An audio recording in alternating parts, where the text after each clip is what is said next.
Hello students, हम कर रहे थे इंडियन पॉलिटी। पहले हमने directive principles of state policy किया एंड आज हम यूनियन एग्जेक्टिव है जी स्टार्ट करेंगे। इसमें से सबसे पहला topic office of the president in India. ये जो यूनियन एग्जेक्टिव है इसके अंडर आता है। यूनियन एग्जेक्टिव है, यूनियन एग्जेक्टिव का मीनिंग क्या हो गया? जैसे गवर्नमेंट है, गवर्नमेंट के 3 ऑर्गन्स हैं, लेजिस्लेचर, एग्जेक्टिव एंड जुडिशरी। और इनमें से जो एग्जेक्टिव है जो पॉलिसीज को इम्प्लीमेंट करती है, जो वे लॉ लेजिस्लेचर के द्वारा बनाए जाते हैं उनको आगे इम्प्लीमेंट करने का काम, एग्जीक्यूट करने का काम एग्जेक्टिव का होता है। तो जो यूनियन एग्जेक्टिव है इसके अलग से वीडियोस बनी हुई हैं जो forms and organs of the government playlist है, इसके अंडर 8 पार्ट्स हैं। इसमें यूनियन एग्जेक्टिव को कॉम्प्रिहेंसिव वे में एक्सप्लेन किया गया है, जिसका लिंक मैं डिस्क्रिप्शन बॉक्स में डाल दूंगी अगर आप इसको सिस्टेमेटिक एंड कॉम्प्रिहेंसिव स्टडी करना चाहते हो। जो यूनियन एग्जेक्टिव है जे आर्टिकल 52 से लेकर 78 तक हमारे कॉन्स्टिट्यूशन में डिफाइन की गई है। जो यूनियन एग्जेक्टिव है इसके 5 ऑर्गन्स हैं और 5 मेंबर्स हैं। जो मेन मेंबर्स आ जाते हैं जो पॉलिसीज़ को इम्प्लीमेंट करते हैं, जो पॉलिसीज़ हैं उनको एग्जीक्यूट करते हैं। और इनमें से नंबर 1 पर है the president, then vice president, number 3 पर आते हैं प्राइम मिनिस्टर एंड नंबर 4 पर आते हैं council of ministers and number 5 पर आते हैं अटॉर्नी जनरल। तो ये 5 ऑर्गन्स माने जाते हैं यूनियन एग्जेक्टिव के। जो यूनियन एग्जेक्टिव है हमारे कॉन्स्टिट्यूशन में पार्ट 5 में डिफाइन किया गया है। पार्ट 5 में ये डिफाइन किया गया है यूनियन एग्जेक्टिव है जी कौन कौन से मेंबर्स होंगे, इनकी कौन कौन सी पावर्स होगी, इनके जो टर्म्स हैं, कंडीशंस हैं, इन सबको डिफाइन किया गया है। और इंडिया एक पार्लियामेंट्री फॉर्म ऑफ गवर्नमेंट है जो हमारा कॉन्स्टिट्यूशन बताता है। और इसमें जो एग्जेक्टिव्स होते हैं तो एग्जेक्टिव हम रियल एंड नॉमिनल में आगे डिफाइन करते हैं। तो जैसे नॉमिनल एग्जेक्टिव है जिसको हम प्रेसिडेंट कहते हैं and real executive prime minister and his council, क्योंकि जो पार्लियामेंट्री फॉर्म ऑफ गवर्नमेंट होती है, पार्लियामेंट्री फॉर्म में जो पावर्स हैं हमारा कॉन्स्टिट्यूशन प्रेसिडेंट को देता है, लेकिन एक्चुअल में प्रेसिडेंट अपनी पावर्स को खुद यूज़ नहीं करते हैं। उनके जो पावर्स हैं प्राइम मिनिस्टर के द्वारा और उसकी काउंसिल के द्वारा यूज़ की जाती हैं। इसीलिए जो प्रेसिडेंट हैं इनको नॉमिनल हेड कहा जाता है। इनके पास पावर्स तो हैं लेकिन जे यूज़ नहीं कर सकते हैं, और जो रियल पावर्स हैं वो प्राइम मिनिस्टर के पास आती हैं। तो जो एग्जेक्टिव है जे पॉलिटिकल एग्जेक्टिव के अंडर आती है। एक होती है परमानेंट एग्जेक्टिव जिसमें हम सिविल सर्वेंट्स हैं, IAS ऑफिसर की बात करते हैं, लेकिन हम जहां पर क्या कर रहे हैं, हम पॉलिटिकल एग्जेक्टिव की बात कर रहे हैं। तो जो मैं प्लेलिस्ट बता रही हूँ यूनियन एग्जेक्टिव के कौन कौन से पार्ट्स हैं, कौन कौन से एग्जेक्टिव हैं, इसके टाइप्स हैं, टाइप्स को भी एक चार्ट में डिफाइन किया गया है जिसका लिंक डिस्क्रिप्शन बॉक्स में आपको मिल जाएगा। और जो प्रेसिडेंट है इनमें से यूनियन एग्जेक्टिव में हम सबसे पहले करते हैं प्रेसिडेंट ऑफ इंडिया। तो प्रेसिडेंट ऑफ इंडिया आज के टाइम में 2022 में जो आज के प्रेसिडेंट हैं वो है 15th president of India. President of India को हम POI से भी डिफाइन करते हैं, जो द्रौपदी मुर्मू हैं, जो सिंस 25 जुलाई 2022 से अपनी ऑफिस में है, अपनी पोस्ट में है। तो जो प्रेसिडेंट ऑफ इंडिया है ये होते क्या हैं, जो हमारा कॉन्स्टिट्यूशन है, कॉन्स्टिट्यूशन इनकी पोस्ट के रिगार्डिंग क्या कहते हैं। तो प्रेसिडेंट ऑफ इंडिया इनको ये कहा जाता है he is the head of the state. President state का हेड होता है। अगर हम कहते हैं हम इंडिया के सिटीजन हैं तो सबसे पहला सिटीजन कौन होता है? First citizen of India president ही होते हैं। वो परमानेंट रेजिडेंट ऑफ इंडिया है। प्रेसिडेंट परमानेंट रेजिडेंट, उनका परमानेंट रेजिडेंट है, वो इंडिया के प्रेसिडेंट हैं, फर्स्ट सिटीजन ऑफ इंडिया हैं। एंड उनको जो इंडियन आर्म फोर्स है उनका कमांडर एंड चीफ माना जाता है। तो इस तरह उनको बहुत ही बड़ा स्टेटस दिया गया है। हम ये कहते हैं कि हमको अगर कोई रिप्रेजेंट करता है, हमारे प्रेसिडेंट ही रिप्रेजेंट करते हैं। इंडिया को रिप्रेजेंट करने के लिए सबसे पहले सिटीजन प्रेसिडेंट ही माने जाते हैं। एंड आर्टिकल 52 है, ये डिफाइन करती है there shall be president of India. India का एक प्रेसिडेंट होगा। जो प्रेसिडेंट है वो हेरिडेटरी नहीं है। हमारी कंट्री में जो प्रेसिडेंट है वो इलेक्टेड है। हम रिपब्लिक कंट्री को रिप्रेजेंट करते हैं। तो जो हमारा प्रेसिडेंट है he acts as symbol of unity, integrity and solidarity of the India. हमारी यूनिटी को, इंटेग्रिटी को, सॉलिडेरिटी को, इसको रिप्रेजेंट करता है, इसका सिंबल माना जाता है। तो जो प्रेसिडेंट की पोस्ट है ये बहुत ही बड़ी पोस्ट है, तो इससे हम अपने आप को रिप्रेजेंट करते हैं। तो इसके रिगार्डिंग जो डॉक्टर BR अम्बेडकर जी हैं, जो हमारे कॉन्स्टिट्यूशन के फादर माने जाते हैं एंड कॉन्स्टिट्यूशनल मेकर हैं, वो क्या कहते हैं? वो कहते हैं the president occupies the same position as the king under the British constitution. जैसे ब्रिटिश के कॉन्स्टिट्यूशन में किंग की पोस्ट है, वैसे ही हमारे प्रेसिडेंट हमारे कॉन्स्टिट्यूशन में सेम प्लेस रखते हैं। जब 2022 में सितंबर में क्वीन एलिजाबेथ की डेथ हो जाती है और उसके बाद ब्रिटिश की इकोनॉमी में बहुत बड़ा चेंज आ जाता है, तो सबको पता चलता है कि वहाँ का जो मोनार्क है कितना इम्पोर्टेंट प्लेस रखता है। वैसे ही हमारे इंडिया में जो हमारा प्रेसिडेंट है, ऑल्दो हेरिडेटरी नहीं है, वो क्या है? नॉमिनेटेड है, हमारे द्वारा इलेक्ट किया जाता है,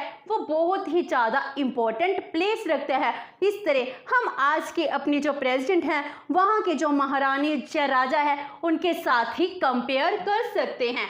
तो जो बेसिक इंफॉर्मेशन होगी regarding president of India. Now qualifications of the president of India. जो प्रेसिडेंट हैं उनकी क्या क्या क्वालिफिकेशन है, क्योंकि हमारी कंट्री में जो प्रेसिडेंट हैं वो इलेक्टेड हैं। हम रिपब्लिक कंट्री हैं, हमारे पास मोनार्की नहीं है जो कि राजा का बेटा ही राजा बनेगा। इस तरह हमारे जहाँ संविधान में ये नहीं डिफाइन किया गया है कि प्रेसिडेंट है आगे उसके बच्चे ही प्रेसिडेंट बनेंगे, उसको हर 5 ईयर्स के लिए इलेक्ट किया जाता है। तो इसकी क्वालिफिकेशन क्या है?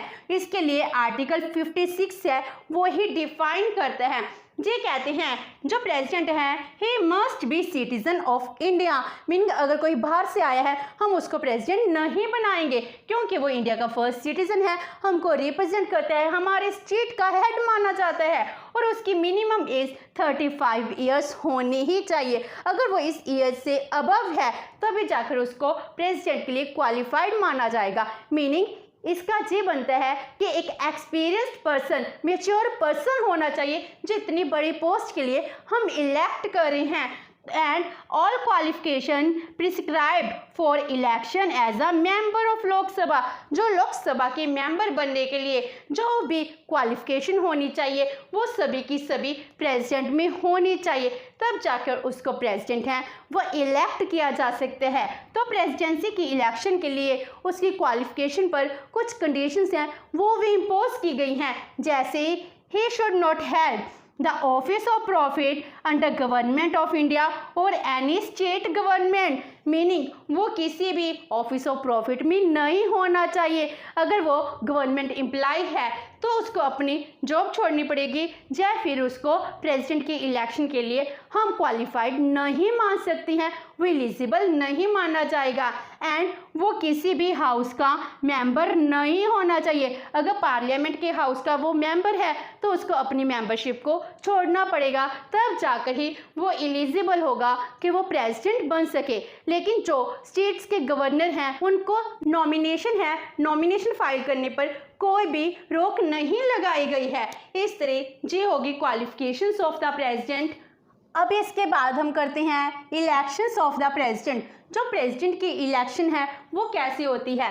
ये इलेक्शन इनडायरेक्ट इलेक्शन होती है, जी प्रोपोर्शनल रिप्रेजेंटेशन है जो सिंगल ट्रांसफरेबल वोट है इसके ऊपर बेस्ड होती है। तो जो इलेक्शन ऑफ द प्रेसिडेंट है वो हम नेक्स्ट सेशन में डिटेल में करेंगे और इसकी इलेक्शन के बाद इसका टिनोर कितना है।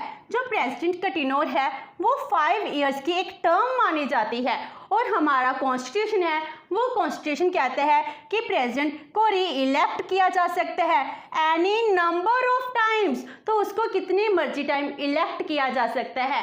लेकिन बाय कन्वेंशन ये माना गया है कि उसको 2 टर्म्स के लिए ही इलेक्ट किया जाता है। इसके लिए 1957 में बिल इंट्रोड्यूस किया जाता है कि प्रेसिडेंट है 3rd टाइम इलेक्शन नहीं लड़ सकते हैं। इसके लिए जो भूपेंद्र सिंह है वो लोकसभा में एंड भूपेश गुप्ता राज्यसभा में एक बिल इंट्रोड्यूस करते हैं, लेकिन इंट्रोड्यूस करने के बाद उस पर डिस्कशन नहीं होती है। लेकिन उससे पहले ही डॉक्टर अशोक सेन हैं वो कहते हैं कि इस बिल को विड्रॉ करा लेना चाहिए।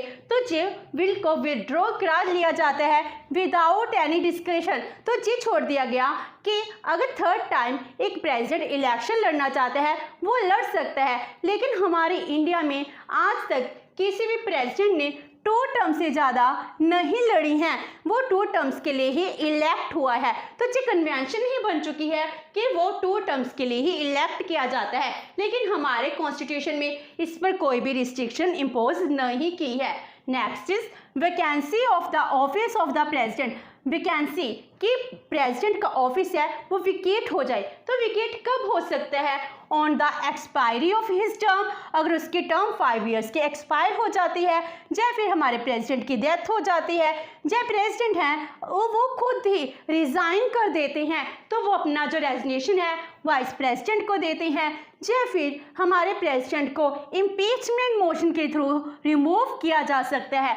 जो इम्पीचमेंट है, इम्पीचमेंट एक मेथड है जिस मेथड से प्रेसिडेंट को रिमूव किया जा सकता है। तो इम्पीचमेंट कैसे की जा सकती है?